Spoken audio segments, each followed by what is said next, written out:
एका ठिकाणी एका परिसरामध्ये राहणारी एक विवाहित महिला होती. एका कंपनीमध्ये वरिष्ठ अभियंता म्हणून कार्यरत होती. तर त्या महिलेचा जो नवरा आहे तो मर्चंट नेव्हीमध्ये नोकरीला होता. दोघा जणांचं नेमकंच काही दिवसांपहिले लग्न झालेलं होतं. मग लग्नानंतर दोघा जणांचा संसार सुखाचा झाला, कारण की महिला अभियंता होती, तो पुरुषसुद्धा चांगल्या मोठ्या नोकरीला होता. म्हणून या दोघा जणांचा सुखाचा संसार सुरू झाला होता. घरच्यांनी सुद्धा अगदी थाटामाटामध्ये या दोघा जणांचं लग्न लावून दिलेलं होतं. रीतिरिवाजाप्रमाणे सगळं काही पार पडलं होतं. पण मात्र जेव्हा हे दोघं जण नवरा बायको सुहागरात्रीला एकत्र आले होते, तेव्हा पहिल्याच रात्री नवरदेवानं त्या नवरीला जवळ घ्यायचं टाळलं होतं.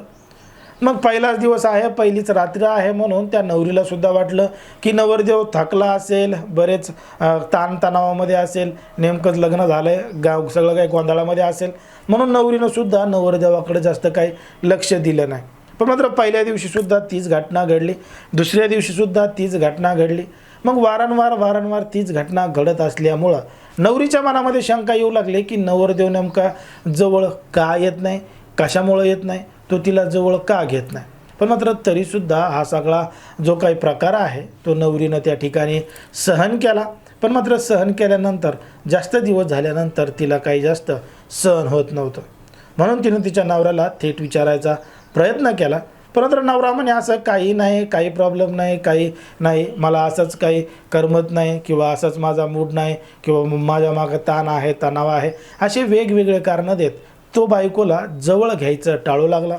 आणि जवळ घेतलं तरी जास्त वेळ तो तिला काही जवळ घेऊन ठेवू शकत नव्हता. म्हणून बायकोच्या मनामध्ये संशय आला. ती नवऱ्याला घेऊन डॉक्टरांकडे गेली आणि जेव्हा त्या नवऱ्याची तपासणी केली तेव्हा मात्र या संपूर्ण प्रकरणामध्ये घडलेलं होतं आणि दडलेलं होतं एक धक्कादायक प्रकरण, धक्कादायक घटना. नेमकं काय आहे संपूर्ण प्रकरण, कुठं घडली आहे घटना, हे आपलं अगदी सविस्तरपणे बघायचं आहे.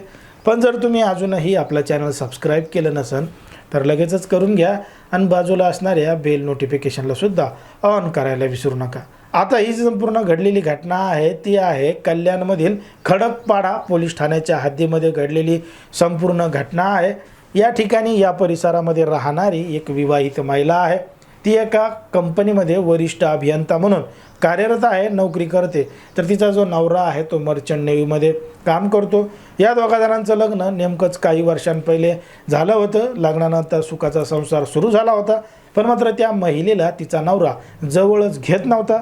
तिला शारीरिक आणि मानसिक कोणतंही सुख देत नव्हता.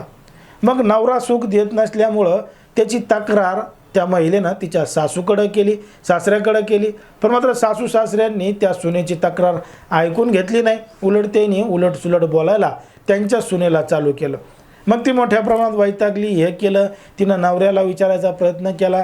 नवरासुद्धा स्पष्टपणानं काही बोलत नव्हता. म्हणून ते नवऱ्याला घेऊन डॉक्टरांकडे गेली. जेव्हा डॉक्टरांकडे गेली तेव्हा डॉक्टरांनी सांगितलं की तो शारीरिकदृष्ट्या लैंगिक संबंध ठेवण्यास असक्षम आहे, तो जास्त काही संबंध ठेवू शकत नाही, असं थेटपणानं डॉक्टरांनी त्या नवऱ्याला आणि त्याच्या बायकोला दोघा जणांना सुद्धा सांगितलं. मग हे सगळं ऐकल्यानंतर ती तरुणी मोठ्या प्रमाणात वैतागली होती, घाबरली होती. यामुळं महिलेच्या आयुष्यात अंधार आला होता. म्हणून तिनं तात्काळ जवळचं पोलीस स्टेशन गाठलं आणि पोलीस स्टेशनमध्ये जाऊन थेट नवऱ्याविरोधात आणि सासू सासऱ्याविरोधात रीतसर तक्रार दाखल केली. आणि त्या तक्रारीमध्ये महिलेनं सांगितलं की तिच्या नवऱ्याचं लग्नाच्या अगोदरच एक अंडकोश काढून टाकण्यात आलं होतं. याची संपूर्ण कल्पना त्या नवरदेवाला त्याच्या आईवडिलांना होती. पण मात्र तरीसुद्धा त्यांनी ती गोष्ट नवरीपासून, नवरीच्या घरच्यांपासून ते सगळं लपून ठेवण्यात आलं होतं. म्हणून त्या महिलेचं आयुष्य उद्ध्वस्त झालं होतं. त्यामध्ये तिची फसवणूक झाली होती आणि तिच्यावर नवऱ्यानं, सासूनं, सासऱ्याने सगळ्यांनीच तिच्यासोबत तिचा छळसुद्धा केला होता. म्हणून त्यांच्यावर कठोरातली कठोर कायदेशीर कारवाई व्हावी अशीच मागणी त्या विवाहित महिलेनं केलेली आहे.